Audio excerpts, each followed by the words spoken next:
welcome to another episode of the Chronicles of Mister. I'm Mr. Pierre, and I'm so glad to be joined by Nicholas Bradford. Nicholas, thank you so much for coming on to the podcast. Yeah, thanks, Willie. Glad to be here.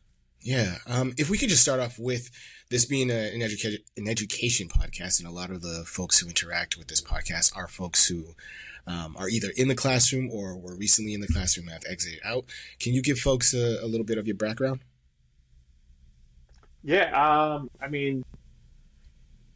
be specific about my education background. So, Yeah. growing up, my mom, I was in high school, I was in elementary school, and she went back to school. She had my brother and I when she was really young. So I saw her go through that teacher certification and get her bachelor's degree when, she was like sort of late 20s, and I was 7, 8, 9, 10. Took her a long time, but I saw that and I was, it's sort of, yeah, especially as a young kid, that's what you think about as work, right? It's like, oh, you're teachers. That's where that's what work is. Like you become a teacher, and so eventually, like ultimately, my brother and I wanted to both become teachers. He went off to Europe actually Nice. and teaches for the Department of Defense education activity, and as a civilian employee and stuff like that. But he wanted to travel, and so he did that route. And I long Yeah, I spent a long time in Montreal. Spent 4 years in Montreal and moving across the border, traveling across the border to upstate New York and Vermont to get my license and substitute, and then become a teacher down there, working up there. Excuse me, working with kids with special needs and pull out programs for young people who weren't able to kind of engage in a safe manner in the comprehensive high school, and that's really kind of like where I really cut my teeth, but also at the same time, so very similar time, I was getting interested in restorative justice. So I have to say I haven't spent a lot of time, but as a traditional classroom teacher, Right. because my path like sort of moved me out into this sort of consulting space and restorative justice. But kind of that's my background in education, working with those challenging kids. So can you speak to that, because you're not the only one who I've had conversations with who spent a little bit of time, or spent some time. Let me not say minimize it by saying little, but spend some time in the classroom and then shift it out, but still have that connection to the classroom and are still doing work that is impactful for students. And you mentioned the restorative justice aspect of it. How does that, because we're now dealing these post-COVID times, how does that restorative justice as a framework really, I guess, center the relationship rather than just like straight punishment of like, here's this punitive, you get detention or this, that, or the other? Can you speak more to that? Yeah, it really is the balance of not just centering the relationship, also like really focusing on two things at the same time, right? Okay. Both the accountability, responsibility taking, and the relationship. Like, how do Mm, we allow young people, make it easy and accessible for young people to take responsibility for their actions, and also say like, hey, I care about you. I want you here. This is the best place for you. Your peers are here, like literally in the room sometimes, and they're saying the same thing, like, hey, we want you here. We like you. You're funny, and we make jokes about XYZ. It's not funny anymore. yeah. Like that's the rub. And so I think about censoring, it's a challenge, right? Because that's a lot of the language that we use now, but in that conflict space, you got to do both things. And that's the Hmm. hard part about the work, which is I love about the work. It is challenging. And so it always presents new challenges and a diversity of experiences with young people who get into altercations with each other, or young people and adults, or sometimes adults and adults, to be perfectly Yeah, honest. it's true. Yeah. Um, but that's the work, yeah. And if you were to, can you speak a little bit on like how, like you were saying, it's not, it's the balancing act of these two things of the relationships, and also knowing like, hey, there are consequences to the things that you do. Your peers are saying Yeah. these things, and if it is a colleague, like likewise, colleague, if you do X, Y, Z, like the repercussions of that are going to be A, B, C. But can you speak to a little bit of like how can restorative justice, can that really replace suspension and expulsions and these other, I guess, disciplinary methods that most teachers and educators Yeah. Yeah. are familiar with? Yeah. And I think just to clarify, it can replace a lot Hmm. of the suspensions, expulsions kind of responses. where restorative justice, because you think about that word accountability. Accountability is like young people or any responsible party taking the responsibility, saying, "Hey, I did this thing. Yeah. This is my bad. I messed up. I did the stuff." Right. So like that, when restorative justice is working well, we've got time and space, and we've got a lot of pre-work and a lot of relationship that we can sort of leverage to get a young person to that spot of like, "Yep, this is my mess. I did the thing in class. I did the thing in the bathroom. Like I made this mess." But if we can't get young people there, sometimes, just the circumstances, the sort of entrenched kind of behavior patterns over 15 years will get to a kid to be like, "No, it wasn't me, it wasn't me, it wasn't me." And you're looking at the video and you're like, "Hey man, this looks like you, this is your haircut, like that's you looking at the camera." And Yep. he's like, "No, no, no, that's not me." It's like, all right. So that is a place where we have that sort of traditional systems. And I often, like I do this with my son as well. Like, "Hey, we can do this too. You've got options." And I really Yeah. try to be authentic in that. Like you really do have choices. We can take responsibility for your actions, or like we could do this other thing. I don't want to do this other thing. This isn't a good thing for you. This is not a good thing for the community. You know, but it's the thing that we have, unless we do this thing. Right. Right. And so giving young people that real kind of choice. And kids are going to make that choice. Kids are going to make the choice to be like, "No, give me the 3 days. No, give me the 3 days. No, give me the Hmm. 3 days." And like after a number of those, they might say, if you've built enough relationship, if you come back to them and say, "Hey, I care about you. I care about you. I care about you," Yeah. they might say, "Hey, Mr. Reeves, like, what's this thing you're talking about?" Like, "I've been saying no to this thing. I'm not exactly sure what it is actually that I'm saying no to." Yeah. Because maybe he wasn't listening, or maybe he has a preconceived notion about what a principle is, or Yep. what discipline looks like, right? There's all these preconceived notions. And so at some point, after you say, "Here's the door, here's the door, here's the door, here's the door," they're like, "Hey, what's behind door number one?" Like, Yeah. like, just tell me. All right. I'm probably going to say no again, but Yep. actually now, so now we've got him hooked in. Now we can sort of like bring them in closer. We can sort of like give them that support. We can get peers to be like, "Hey, like this is what other kids have done." Kind of other kids who have like a strong like social capital, right? Those cool kids who are like 11th to 12th graders or 8th and ninth graders in a junior high or middle school. Is like, like, I messed up when I was younger. I messed up in ninth grade. I messed up in 10th grade. I messed up in 11th grade too. And Yep. now I'm here and I'm figuring it out, right? So like, and then I make the choice, the real authentic choice to be like, "I'll take responsibility for my actions." And So that's huge. I that think that it's is. really big for kids. So yeah. Yeah, and like as you were explaining it, like going through the Rolodex in my mind of students that I've seen in the past who, as you joking like, "Kiddo, that's here's the video. You're wearing the sweater. It's in the Yeah. sweater." You look at the camera. We see you, and yet still is that defiance or that pushback. And I would assume that likewise for some adults that there would be some resistance there too, either for whatever reason, a myriad of reasons. Like the first thing that comes to my mind is like, look, as teachers and educators, time is the thing that is so precious, and so having to learn this Hmm. new Hmm. system and invest in it, that might be a reason why some might be reluctant to it. But like you mentioned, if I know that, hey, if I'm a student, that there's a 12th grader who's done this and they're speaking to it and like, hey, here's the success, Yeah. perhaps, the adults too are like, because we're human, what are some of the success stories so that others who are listening to this conversation, like, all right, it's worked here. Let me do a little bit of research so that I can see, like you mentioned, hey, what's behind door number one or door number two? That is not just this one option, that we have other options. Can you speak to some of the successes that you've had? Yeah. So, I mean, there's so many. Awesome. And there's lots of sort of like kind of close, like we're so close to getting that success. Almost there. Yeah. Um, yeah, yeah, yeah. So like, and that's part of it, right? So, I think about this girl who started a fire. She's in middle school. She her path on fire. She's like, Mm, "Great, plan A." Step A is like light it on fire. Not sure what happens. Step two, and then step three is like fun. Step three is like the excitement of this.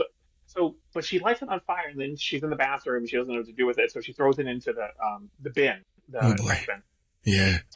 and the only thing that's in there is mostly dry paper towels. Yeah.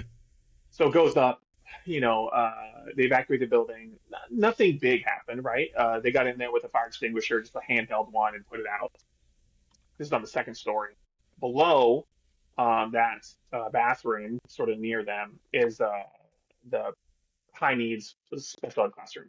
So kids who have some mobility challenges, it's kind of a magnet for the district in that middle school space. So these kids, uh, you know, were put in a lot of danger. As responsive as the adults were in that building, nothing came of it. Yeah. But the risk, like not just to the building, but also the kids, but those kids in particular. So our colleague Giselle runs this conference. And she's been suspended for a little while, but before she's coming back, and as she's coming back, there's this process, right, that we come through, and um, we have this reentry meeting, and it allows for that space of, hey, what are we going to do to make things better, right? And there's a kid who's worried about her reputation, worried about people thinking that she's a dirtbag. Like that's the kind of like thinking that she's it's totally normal. Right, right. And so what we kind of allow or encourage her to do or sort of work through the process. She goes to every classroom in this whole school, right? She writes a letter to everybody, all the adults in the building, taking responsibility, which is kind of the sort of like basic stuff. But she goes to every classroom with a clipboard and an adult to support her. So, hey, she walks in, all the kids see her, and she just checks the evacuation plan, right? She's got to check it, make sure it's there, make sure it's the right one for the location that they're in. Great. And then she leaves, right? And she just like pops in, hey, I'm just here to check the evacuation plan. Done, right? Mr. Jones's room, 201, right? And then Miss so and so's room, 202. And she goes through and she's seen in every classroom, every kid, every teacher, and she's doing the work. And then, in addition to that, right, because that was the whole school thing, but she wanted to make sure that Giselle wanted her to know or sort of have this connection with those kids who were put at most risk and that had the greatest impact. Yeah. And so she went into that classroom. I can't exactly remember what she did in order to sort of take responsibility or apologize or sort of recognize her impact. But that was the work that she'd done in that space was, hey, this is what I did. This is how it could have impacted you. I'm sorry. I'm not trying to do that again. And like, I'm here if you need me, right? I'm here for support. I'm here I can be a better, like, seventh grader, right? Like I Wow. can be a better, and I'm trying to do that. So that's the kind of like the stuff, the work of the repair, Hmm. big scope stuff and also small scope stuff, right? One classroom, 15 kids, 10 kids, like going in there and sort of just spending time as a way of giving back can be a really a real opportunity for those kids to like see her. And then also for her to not self-narrate that she's a dirtbag, that she's the one that got Yeah. in trouble. Because Right. that's the worry. That's the worry, like Hmm. for both, for all kind of level of kids. Yeah. That's awesome. That's awesome. And listening to that and hearing that, it makes me think to one, that aspect of that component that you mentioned, like how one, kiddos will self-narrate, but also two, how they will choose to like subtract themselves from the community and not Yeah. be able to Yeah. see how much of an impact one individual has on, like you mentioned, going from floor to floor, class to class, seeing the 15, 10, 20, and then you add that up and like, wow, this one act that I did has this domino effect on all these other individuals who are in this space and in this community that they're a part of. So that's wow. That's heavy. That's heavy. How do Yeah. you get, Yeah. how, Yeah. how And do it's you, like that's the challenge is like sometimes you don't want to be too like, she's what was she like 13 years old, right? And like, do I want yeah, to put all that on her? Like we as right. facilitators have to be really careful about like, oh, this is really dangerous and you almost killed people. Like, oh, that's not, it's like get Yeah. out of hand here. It absolutely was dangerous. It absolutely had impact. It impacted everybody. And like we as adults need to sort of balance that for what I call it like reality testing sometimes for kids Mm-hmm. and sort of grounding in the actual experience and allowing the space to go, yeah, I can do better. How do you Yeah. get sort of like the parent and family involvement in the restorative justice process? I mean, parents are really important. Yeah. Um, and it goes across the sort of spectrum from just implementation. Hmm. So we do some workshops with parents. We do like half hour kind of like lunch and learns.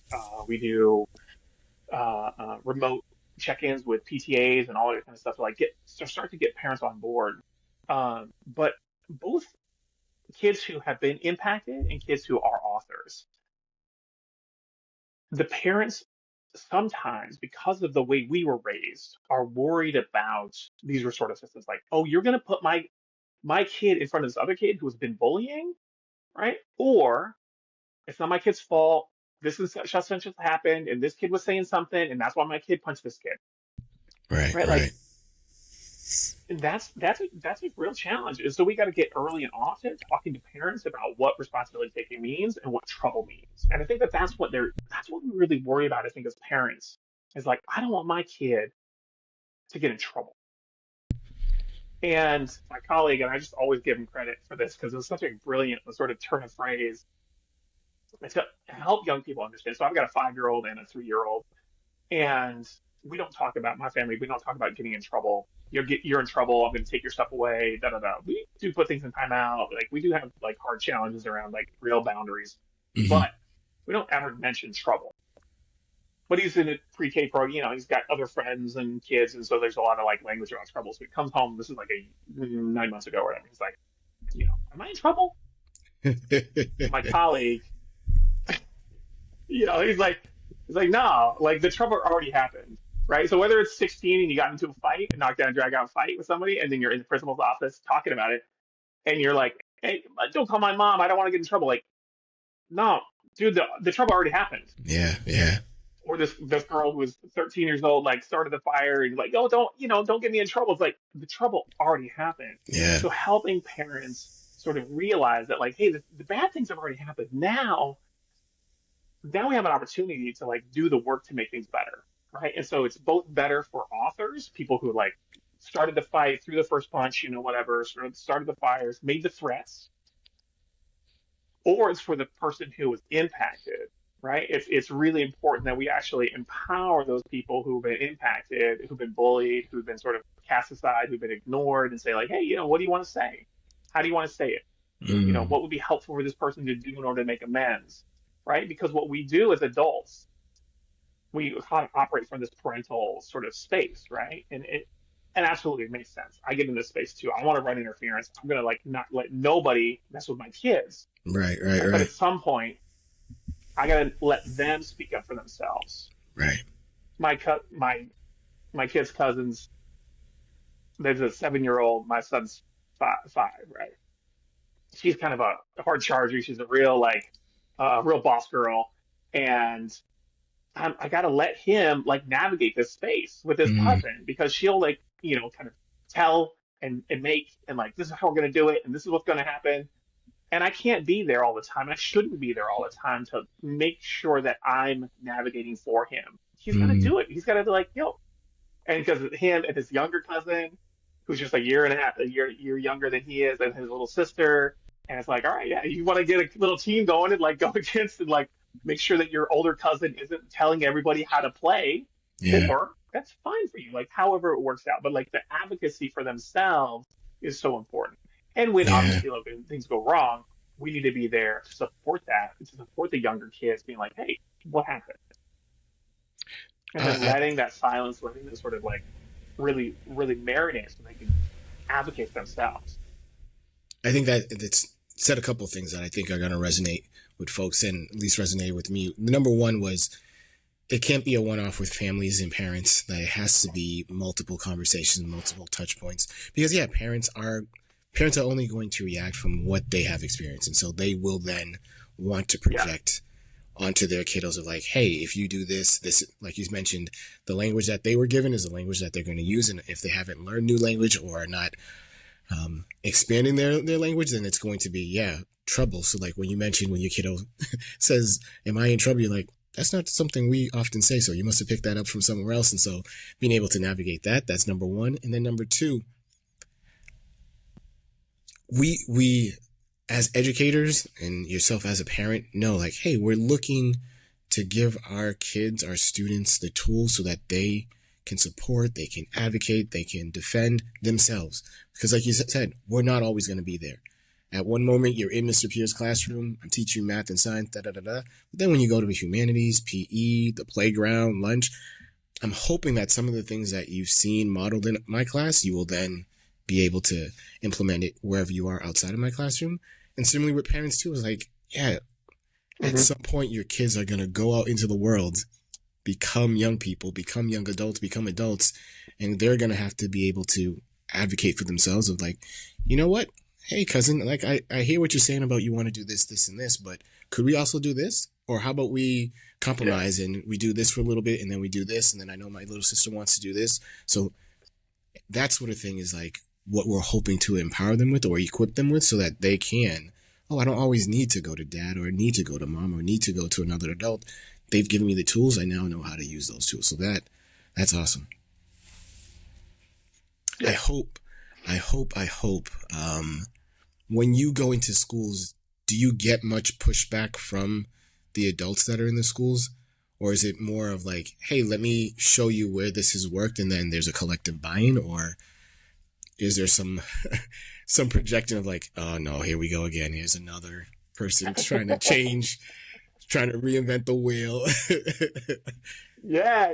Some of that certainly I get. You know, I work in all kinds of different spaces, right? Yeah. So from like rural, like either Midwest rural or like Western Eastern Washington rural, urban areas like Portland and Seattle, like Anchorage, and so you sort of run the gamut of Yeah. people who are pushing back or not. But I think one of the advantages that I have is that I have a lot of conservative friends. I retired from the Coast Guard in 24 years of service in the reserves. Mm, And so I talked to people about this work for 15, 20 years with people who are in law enforcement who are much more conservative than I am, people who are firefighters who just want to like make sure that everybody's safe, you know, like and other military branches too, because the Coast Guard leans a little bit sort of centrist, I think. None of the military branches lean left, but as mm, far as branches are concerned, it's definitely more centered. And so we got folks coming from the military who are now in the Coast Guard, or excuse me, from the Marines who are now in the Coast Guard. Great guys, I really enjoy and have a good time with, and we talk about this stuff. And so my ability to navigate those conversations with folks really comes from my history of navigating these kind of conversations with people who might not think they agree with me, but in fact, what they want is a safe community. And that's what I'm mm. here for, right? I don't want kids getting in fights. I don't want kids like goofing off and like throwing stuff in classrooms. I'm an educator in my blood. And so, like, I get it. I mean, I Yeah. know that kids kind of have all kinds of wild behavior sometimes. And we as adults need to support them in like reducing the severity, reducing the frequency, and also like, how do they learn from these things so it doesn't happen again in the future? And that's the work of restorative justice. So I just started to lean on that stuff and some of the language I try to be careful about and sort of tailor it to my audience, depending on where I'm at. But yeah, I mean, just the other day I was in Eastern Washington at a pretty rural school and big school district. Two people come up to me afterward and be like, "Oh, you know what? Like, I think I might be more on board than I thought I was because Mm. I came in a pretty big skeptic of what you were offering." And now we're here. And it's like, yeah, that's great. Let's have the conversations. Let's figure out the systems. Awesome. And so, for educators who are listening and want to start implementing restorative justice in their own classrooms, where should they begin? Um, read my book, A Real World Guide to Restorative Justice in Schools.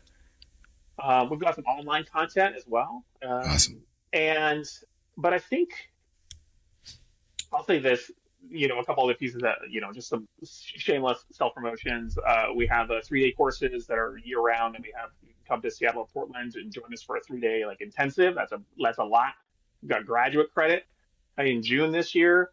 It's a week long thing. So if you're looking for credit to like go up your pay scale, join us in Portland in June. It'd be really great. Awesome. But I think one of the things that one of the educators told me this like, 8 years ago or whatever, it's like she self-funded to come to our intensive. Uh, she took the time off and she's like, my administration isn't necessarily on board or, they're not really sort of banging this drum, but I'm here. And I think that that's an important recognition that as an educator in a classroom, you do have a lot of autonomy. You do have a lot of agency Yeah. to spend time building relationships and to really sort of slow down the process of discipline. And I know it's frustrating. I know we have the pressure to kind of meet these curricular milestones and like get enough of this content into kids. And that is it's a real challenge. But at the same time, like the social skills that we can build, the relationships that we can build through conflict are really, really important. And so one of the really common pushbacks that people have about restorative justice that it's slow. Mm. And I 100% agree. I think it is slow, and I think that that's a really important part of the system, of the work that we do. My kid, my 5-year-old, I like asked him to sit on the couch. Hey, like something happened, right? Like, whoa, whoa, whoa, something happened. And I'm like, hey, sit on the couch. Give me a minute, right? And so he sits on the couch, and I go sit next to him. And we just sit, and I just ask, hey, what happened? And he is so good about recognizing where he messed up or where somebody else messed up, and it looks like he got in trouble. But his ability to say, like, this is what happened. And I work with other kids at that age, at 5. Most of my experiences in middle school and high school, but now that I have kids, like I've got a lot more of these like little kids running around my space. Yeah. Most of the time, when you ask a kid, "Hey, what happened?" They say, "I didn't do anything wrong." You're like, "Totally, totally, yep." But what happened, right? Yeah. Why is this kid screaming? Why is this kid hurt? Why is this like thing broken?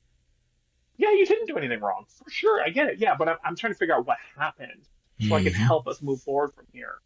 Right. So that's the kind of the work that teachers can do. If you slow down the process, you can give young people actually an experience. And it's not going to be sort of magic, right? It's not a magic experience, but it is an experience that's different than other experiences where young people experience conflict as punishment, conflict as connected to getting in trouble, conflict as like, I'm a bad kid. The opportunity for one experience or two in a quarter or five in a semester to be like, oh yeah, like my teacher is really just asking me what happened and like asking me what the expectations are and asking me like how this impacts other kids or myself. And that's it. And then we stop there, right? Like that sort of what we want as adults is closure as sort of a resolution of like, I'm never going to do this again. But that's just not accurate. Right. What I want actually is then to reflect on what happened, understand how it impacts other people, and then be able to make intentional choices in the future. That's what I want. That last part is what I want. I don't actually want them to commit to never doing that again, like Right. never doing that again in the future, because it's just unrealistic. That is phenomenal because I'm hoping that a takeaway that anyone who's listening to this conversation is going to take is that it's not like a tool for handling conflict, but it's rather, it seems to be a mindset and sort of like a pathway to one, I hope, some sort of connection between the parties involved and then lead to hopefully some sort of healing. And so for educators who are listening, like, yeah, it's just one step, one step. And like recognizing, like you just mentioned there, of Mm-hmm. like, hey, Mm-hmm. take that moment, take a breather, pause, what happened? Be able to identify that Yeah. and then move from there rather than sort of just like this reactive punitive that I think many of us grew up with, or that's what was, those are the tools given to us, and thinking like those are the only set of tools when in fact there are others. So thank you for that. Nice.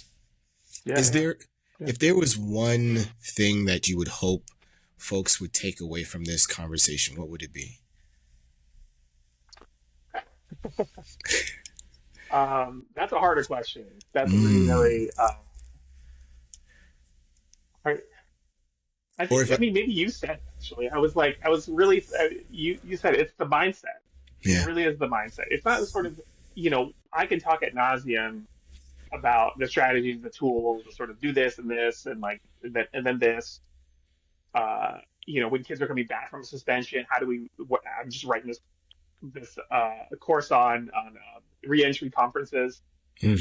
and it's like some of that is incredibly important, but I think there's a big part of it that's just us, just like me thinking about conflict differently, me slowing down, me engaging more intentionally in the conflict, more slowly in the conflict. I think when we experience conflict, like everything starts to like get excited, right? In a kind of a bad way, right? Like our the hackles come up, we start to flush, right? You can see people just like on their necks get red, and you're like, well, whoa, what's going on? And then you want to get it over with so quickly because it's so intense, Yeah. because we've waited so long. But like, hey, let's just like, hey, let's relax, take a deep breath, and then like, hey, what's going on? What happened here?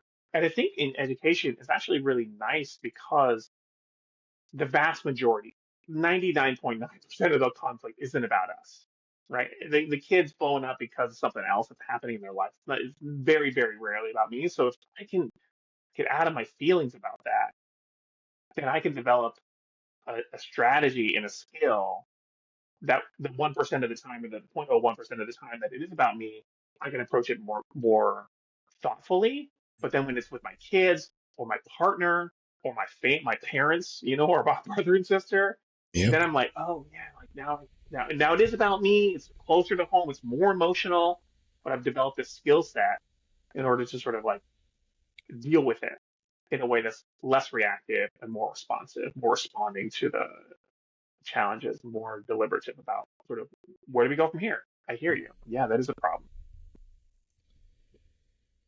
Dope, dope, dope. I'm hoping that whoever's listening to this will pick up on that shift of change the mindset a little bit of not looking to just like, hey, this is just a tool, but rather it is a mindset of looking to connect with the number one with the students. And I agree with you 100% that a lot of the times when students react a particular way to us as educators who are in the classroom, it is not about us. 99% of the time, it's not about me per se, but I happen to be the Mm-hmm. adult in the room, and consequently, it's like, all right, you're going to be the recipient of whatever else is happening in this young person's life, and remembering that, and it doesn't excuse for like anything that is, Yeah. you know, potentially harmful. But if you as the adult can remember that, then the way that you are going to approach that student, that young person, is going to be so much different than, oh, this is a me versus you sort of thing, of rather than, actually, we're in concert. We want the same thing. We want you to succeed. Yeah. And at the moment, there's something that's impeding that. So let's address that, talk about that, what's happening, and then move on from there. So yeah, 100% agree. Cool, cool, cool. If I could ask you this last question, is there anything that you are reading at the moment that you would highly recommend? Or there are a lot of guests who are like, I'm not just reading one thing, I'm reading multiple things. If it's one or many things that you're reading at the moment that you would highly recommend, what would it be? Yeah, actually, I was thinking about the question, and I was like, Jonathan Haidt, Anxious Generation, and all of Yeah. his other stuff, even some of his like research work, is really amazing. Scott Galloway and his work on young men, really, really impactful to me right now, raising a 5-year-old. And Dr. Becky, in her parenting kind of theories and sort of conceptualizing how do we really engage in and offer a lot of autonomy to young people. There's actually another author that I just wanted to pick up. I haven't yet, but just thinking about play and unstructured, unsupervised play, and how we need to do more Yeah. on to allow young people to really have less adult supervision Mm, and just play at the park yeah. or on the street. Yeah. Was just having a conversation with a colleague of mine about that, of like, um, the difference between the games that young people are playing nowadays, whether it be Roblox or Minecraft, that sort of have like these infinite levels and this just Hmm. constant dopamine, as opposed to those of us who were born in the 1900s when we had the Nintendo, like had to wait a month to the next edition of the magazine with that would give you like a hint to the next level, and then wait another month to get this cheat code that you could type in to get like an extra 2 lives. but like you knew, like, all right, I have 3 lives for this. And once those 3 lives are gone, like then it's Yeah. over. Then I have to go outside, figure it out, let out this energy, and then come back again. Whereas nowadays it's different, and for obvious reasons. We know that the games that are created nowadays are for that infinite to keep the kids hooked. But yeah, that unstructured, like, no, go to the playground, go to the monkey bars, go to the sandbox or whatever, and Hmm. just go play, and like, or even the swings, and we would do that thing where you just jump off the strings. And now when I look at it, I'm just like, wow, to be young and have those types of knees and no fear to do all that stuff. But yeah, a lot of that has gone away, and like, yeah, that's another conversation to be had at another time. But yeah, I heard Dr. Becky Kennedy about the good inside. I heard about the anxious Yeah. generation. I think there was a third that you mentioned that I didn't catch. Scott Galloway, his new book on masculinity. Okay. All right. Those are 3. So, folks, a lot of great gems that were dropped in this conversation. Nicholas, thank you so much for coming on the podcast. Appreciated having this conversation with you. Yeah, well, I appreciate it. It was really fun. Yeah, Thanks. this was good. This was good. So, folks, I'm hoping that you will do all the things. Click subscribe, hit the like button. Thank you very much. Check out Nicholas. If you have a website, Nick, could you drop that right now so folks can get in contact, or like Yeah, you yeah, mentioned you can about find us June? at the National. Yeah, you can find us at the National Center for Restorative Justice.com or NC number 4RJ.com. And yeah, you'll find all of our stuff there. Also on LinkedIn, we have a bigger presence on LinkedIn. You can find me, Nicholas Bradford, or the National Center for Restorative Justice on LinkedIn. So we have a small Facebook presence and a very, very small Instagram presence. Okay. Awesome, awesome, awesome. So, I'm Mr. Pierre. He's Nicholas Bradford. This has been another episode of the Chronicles of Mister. And we're out. Thank you for listening.